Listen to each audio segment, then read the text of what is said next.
Hello and welcome to another one of my videos that looks at implicit differentiation. In this tutorial I'm going to take you through the solution of this past paper question, which is taken from the CAE June 2008 sitting. As always, I encourage you to pause the video and attempt to solve the question on your own, and then you can play back the video and compare your solution to mine. Welcome back, and let's have a go at it. It says that the equation of the curve is given by x squared plus y squared minus 4xy plus 3 is equal to 0. Item 1 requires us to show that dy by dx is equal to 2y minus x all over y minus 2x, and that is for 4 marks. Now, if we're required to show something in a maths question, we're essentially being asked to work out that particular quantity. In this case, it's going to be dy by dx. So given this equation here, how do I get to dy by dx? You can see that the relationship between x and y is implied, so it is an implicit function. It's not of the form y is equal to f of x. So we are going to proceed and differentiate term by term with respect to x. So if I do that, let me take down the question here. So we've got x squared plus y squared minus 4xy plus 3 being equal to 0.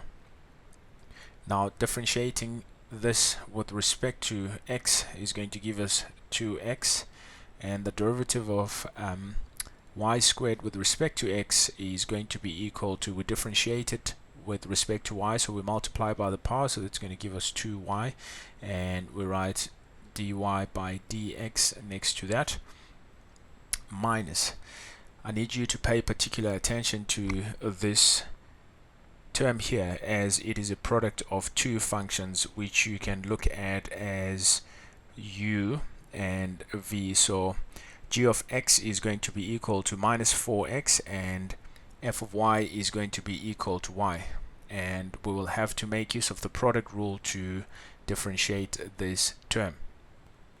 The formula is given in your data sheet, so it says u, so I'm going to write minus 4x, and then dv, we have to differentiate y, and we know that this is going to give us 1 dy by dx, plus, okay, we have to keep the y constant, and then we have to differentiate the minus 4x, and that will give you minus 4. And the derivative of 3 is going to be equal to 0, so that is now just going to be equal to 0.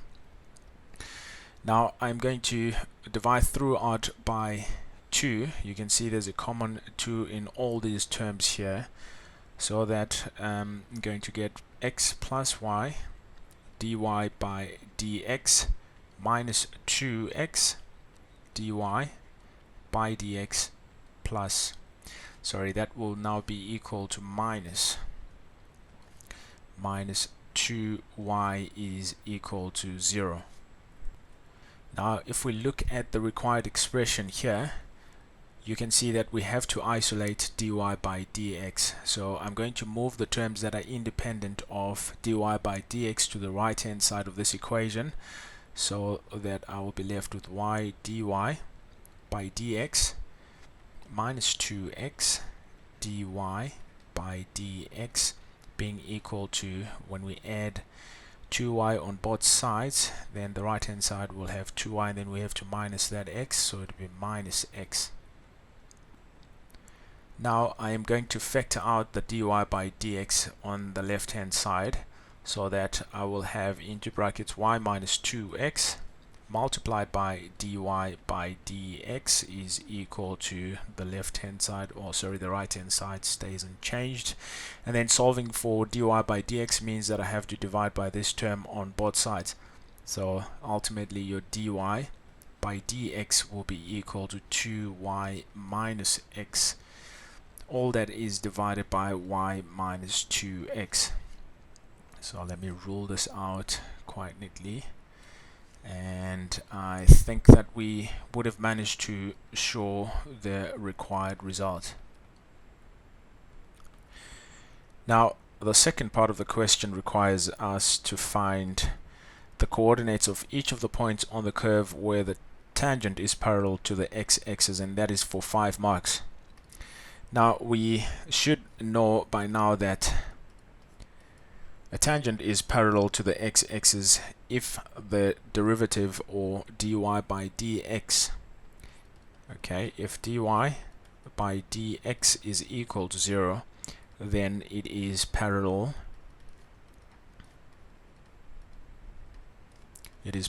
to the x-axis. Now what am I talking about here? I'm talking about the tangent. The tangent is going to be parallel to the x-axis if dy by dx is equal to 0. Now what have we just found for dy by dx? We found that 2y minus x, this expression here, which I'm going to take down, minus x divided by y minus 2x is going to be equal to 0. So we are going to try and solve this equation for that. I'm going to multiply both sides by this denominator, which is going to imply that 2y minus x is equal to 0, and then we will solve this and we get a relation which says that x is equal to 2y. Now what this means is that the number of points which are found on this line here, they should also satisfy the given equation, and in that case then the tangent is going to be parallel to the x-axis. So we are going to have to solve this equation 1 simultaneously with our original equation, which I'm going to call here equation 2, and I'm going to use the method of substitution. So I know that x is equal to 2y, so in place of x I'm going to put that. So instead of writing x squared, I'm going to write 2y squared plus y squared minus 4x. Again, x is equal to 2y, so I'm going to write 2y in place of x multiplied by y plus 3 is equal to 0. Okay, let's simplify this expression then. 2y squared is going to give us 4y squared plus y squared minus 8y squared plus 3 being equal to 0. Okay, then if you simplify this, this is going to give us 3y squared being equal to 3. And when we solve this, we'll get y is, well, that implies that y is equal to plus or minus 1.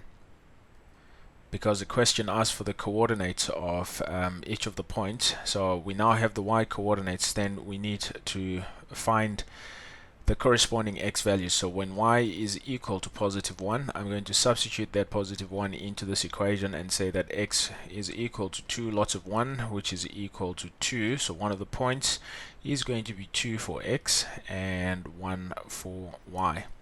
Similarly, when y is equal to negative 1, x will be equal to 2 lots of negative 1, giving us negative 2. So the other point again is going to be equal to negative 2, negative 1. Please do take note that the question asks for the coordinates of each of the points, and as such you need to put your final answers into this form here, into the coordinate form.